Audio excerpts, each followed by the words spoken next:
Hey guys, welcome back to For StarCraft 2 Strategy. Today we're going to be taking a look at a Protoss strategy.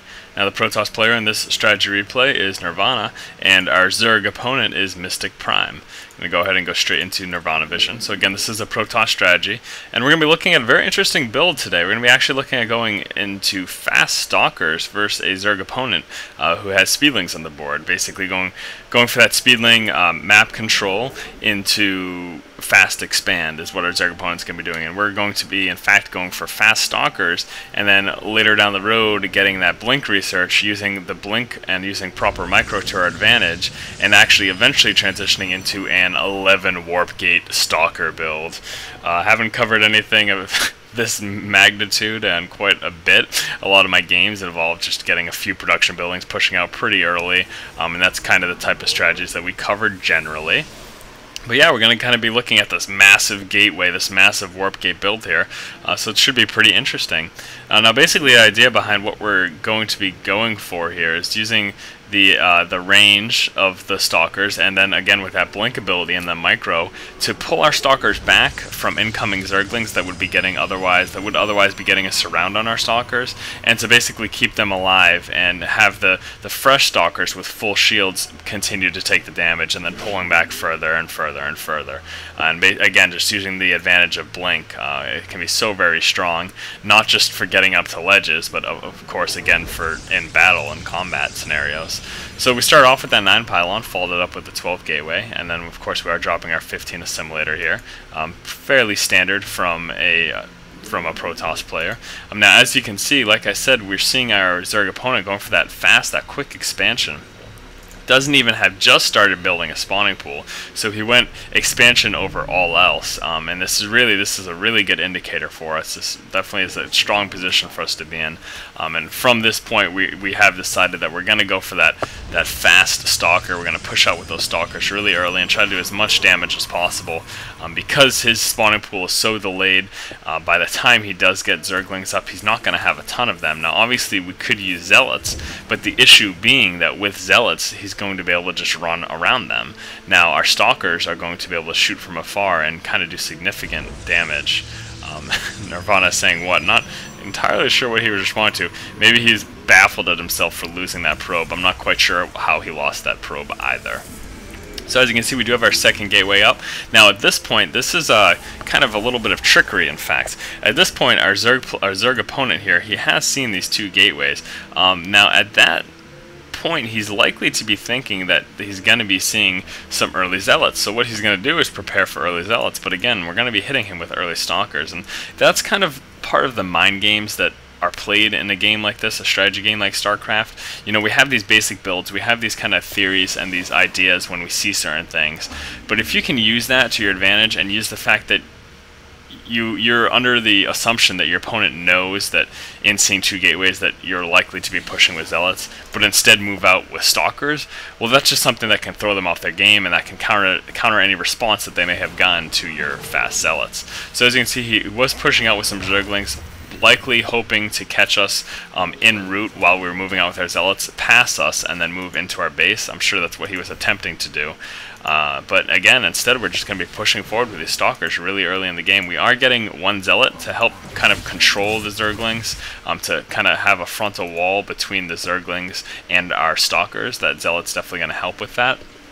Moving forward with this force now, we're going to be trying to poke and do as much damage as we can to this expansion. Now again, we are in kind of a tough position where if we let this expansion sit up too long, we're going to be in trouble because he's going to have a huge economic advantage. So we need to really move in, and we need to do one of two things. We need to either expand ourselves or move in and do a ton of damage. We are of course choosing to move in and do damage. Now we are able to pull back our Stalkers and micro away from Zerglings up until the point that they have that speed upgrade, that metabolic boost upgrade.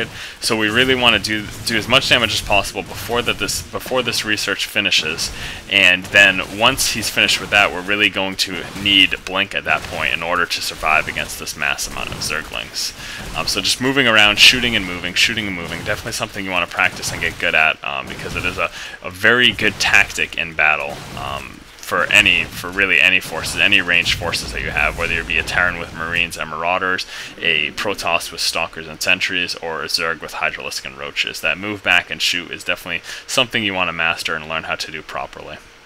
Now, seeing that with these spine crawlers and with the Zergling force that he has right now, we don't have sufficient force in order to be able to push out and actually hit his expansion, we are, of course, going to be dropping an expansion ourselves. Because, again, we were put in that position where either we're going to take out his expansion and do tons of damage, or we have to expand ourselves. Because if we don't, we're going to fall behind drastically. People have asked me if I could do a video covering expansions and upgrades, basically when to go for either. I'm going to try to cover these in strategy replays that we go over, basically while they're happening, but I will also try to do a separate video for that. But basically, again, our decision to expand at this point was based off what our opponent did. We saw their expansion, we weren't able to take them out early, and we weren't able to do tons of damage like we hoped we would have, so because of that we did choose to expand, because again, otherwise we would just fall way too far behind. So as you can see here, we are going for that Warp Gate research. As I said, we started off with the Stalkers, then we're going to be transitioning into Warp Gates and Blink. That Blink research is being done as well. I'm going to try to find... I don't even know where that building is. There we go. So the Twilight Council is up here, Blink research is being done. And now we know at this point that our opponent is likely to have that speed upgrade because he did have such a massive amount of Zerglings, and this Blink research against that speed upgrade is going to help incredibly. Also, the Blink research is going to help if he were to have gotten Roaches, because we could just pull back away from Roach fire as well, the same way we do for Zerglings. So basically, at this point, just going to try to be working on our economy. We blocked ourselves in. This is a very popular opener as Protoss. Now, obviously, we didn't open with this. We had opened with this small little choke-off here.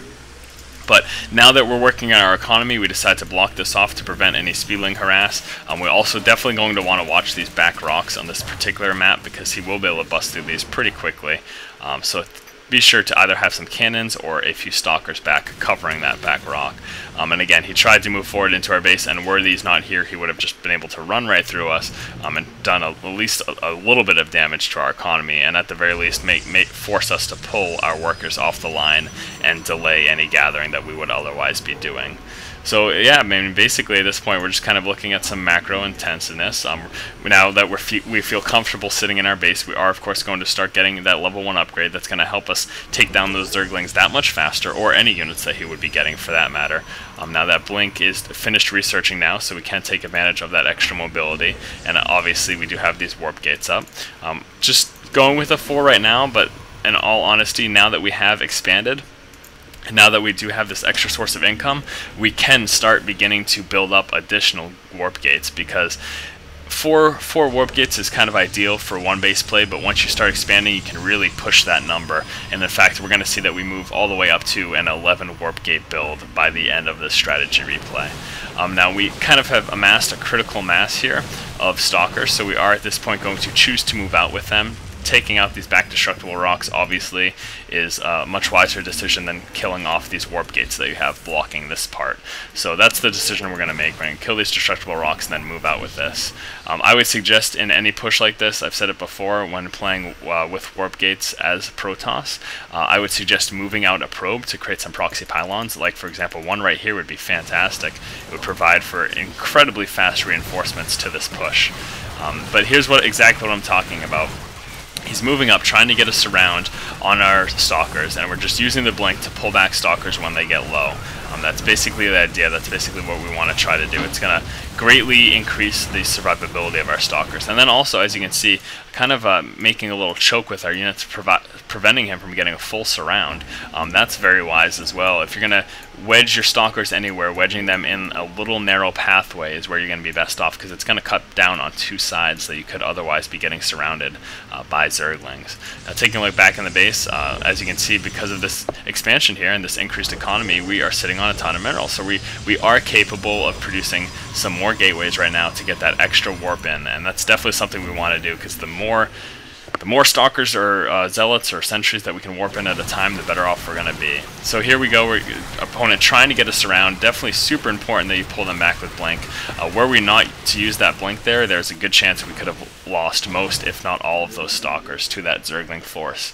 So you need to use that Blink ability. You need to pull them back. That's really the only way this is going to be successful versus a opponent who's going for those mass speed links and trying to expand.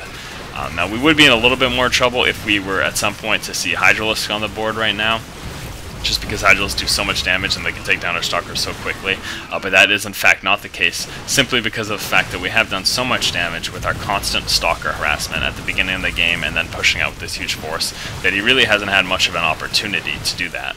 So just going to be pushing forward with our Stalkers, blinking them back whenever they get low, and then reinforcing whenever we get the chance. As you can see, we do have some more reinforcements pushing out right now. And so yeah, I mean, that's basically the gist of it there. Trying to prevent him from getting that economic advantage early on. If unable to, then we want to expand ourselves, and then using the Blink Stalker to pull away from these Zerglings to our advantage. That extra mobility really helps in battle, really helps. Here we go once again. He's going to begin surround, just pulling back. At this point, we're really not too worried because we are at such an advantage here. We've basically done so much devastation. In fact, if we take a look at the units lost tab, he has lost so much more than us due to our micro and due to the fact that we can pull back our units. I mean, that's a drastic difference there in resources and in actual units lost. So there you go. Taking out the expansion now, and after this point, it's pretty much game over. He doesn't have too much going on right now. He does in fact have an expansion at the high yield, but we've just done so much damage, and he's lost so many resources because of our micro ability with these Stalkers that he's really at the point of no return. There's really not too much he can do from this point out. We're going to move up into his main base, take out this economy here, and then start taking out any tech buildings that we may be seeing. And yeah, that's basically it. Now, taking a look back at the base, you can see we are in fact in that 11 gate position.